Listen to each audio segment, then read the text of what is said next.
జన్మాష్టమి పర్వదినాన్ని పురస్కరించుకొని ముఖ్యమంత్రి రేవంత్ రెడ్డి రాష్ట్ర ప్రజలకు శుభాకాంక్షలు తెలియజేశారు.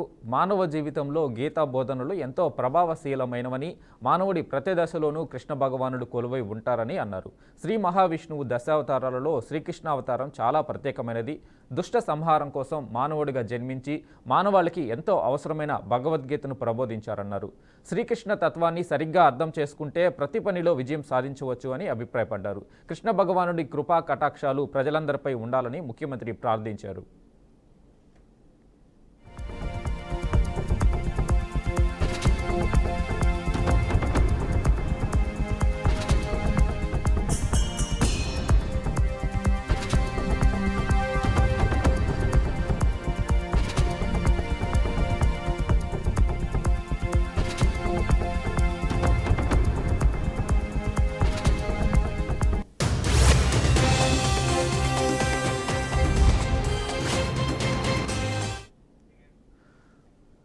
గత 3 ఏళ్లుగా యూరోప్ను అతలాకుతలం చేస్తున్న ఉక్రెయిన్ యుద్ధానికి ముగింపు పలికే దిశగా కీలక పరిణామం చోటు చేసుకుంది. అమెరికా అధ్యక్షుడు డొనాల్డ్ ట్రంప్, రష్యా అధ్యక్షుడు వ్లాదిమిర్ పుతిన్ మధ్య అలస్కా వేదికగా శుక్రవారం జరిగిన ఉన్నత స్థాయి సమావేశం ప్రపంచవ్యాప్తంగా ఉత్కంఠ రేపింది.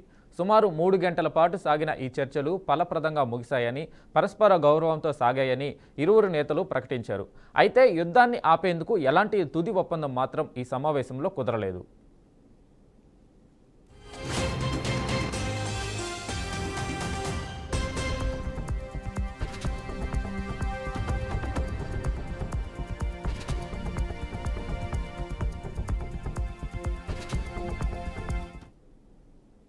అలస్కాలోని జాయింట్ బేస్ ఎల్మెండార్ఫ్ రిచర్డ్సన్లో జరిగిన ఈ భేటీ అనంతరం ఇద్దరు నేతలు సంయుక్తంగా మీడియాతో మాట్లాడారు. ఈ సమావేశం అత్యంత ఫలప్రదంగా జరిగిందని, చాలా అంశాలపై ఏకాభిప్రాయం కుదిరిందని ట్రంప్ తెలిపారు.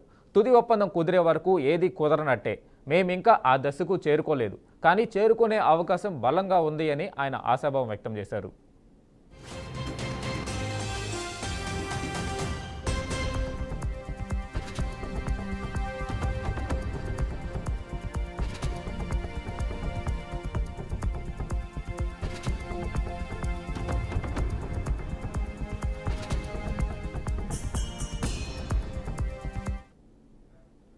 'అంతకుముందు మాట్లాడిన పుతిన్ ఈ చర్చలు నిర్మాణాత్మకంగా, ఉపయోగకరంగా సాగాయని అభివర్ణించారు. ఉక్రెయిన్ సంక్షోభానికి ముగింపు పలకాలని రష్యా మనస్ఫూర్తిగా కోరుకుంటుంది. ఇక్కడ మేం కుదుర్చుకున్న అవగాహన ఉక్రెయిన్లో శాంతికి మార్గం సుగమం చేస్తుందని ఆశిస్తున్నాం అని ఆయన అన్నారు.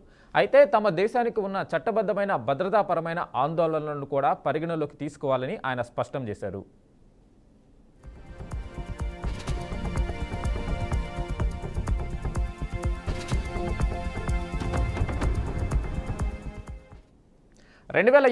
ఫిబ్రవరిలో రష్యా ఉక్రెయిన్పై దాడి చేసిన తర్వాత పుతిన్ పశ్చిమ దేశాల గడ్డపై అడుగుపెట్టడం ఇదే తొలిసారి. అలస్కా ఎయిర్ బేస్లో పుతిన్ విమానం నుంచి దిగగానే ట్రంప్ చప్పట్లతో స్వాగతం పలకడం ప్రత్యేకంగా నిలిచింది. చర్చల అనంతరం మీడియా సమావేశం ముగిశాక తదుపరి సమావేశం గురించి ట్రంప్ ప్రస్తావించగా పుతిన్ నవ్వుతూ ఇంగ్లీష్లో నెక్స్ట్ టైం ఇన్ మాస్కో అని వ్యాఖ్యానించడం వాతావరణాన్ని మరింత స్నేహపూర్వకంగా మార్చింది.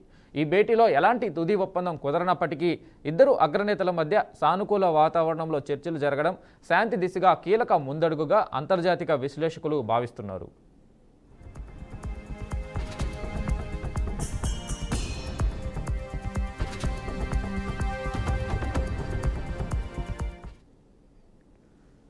కృష్ణానది పరివాహక ప్రాంతాల్లో భారీ వర్షాలు కురుస్తున్నాయి. దీంతో శ్రీశైలం జలాశయానికి జూరాల, సుంకేసుల నుంచి వరద ప్రవాహం కొనసాగుతుంది. ఫలితంగా శ్రీశైలం జలాశయం నిండు కొండలా మారింది. ఈ క్రమంలో ప్రాజెక్టు 4 గేట్లు ఎత్తి అధికారులు నీటిని దిగువకు విడుదల చేస్తున్నారు. ప్రస్తుతం ప్రాజెక్టు ఇన్ఫ్లో 174,000 క్యూసెక్లు ఉండగా అవుట్ఫ్లో 172,000 క్యూసెక్లు ఉంది. అలాగే ప్రాజెక్టు పూర్తిస్థాయి నీటి మట్టం 885 అడుగులు కాగా ప్రస్తుతం 882 అడుగులకు చేరుకుంది. కాగా ప్రాజెక్టు గేట్లు ఎత్తడంతో భారీగా పర్యాటకులు శ్రీశైలానికి క్యూ కడుతున్నారు.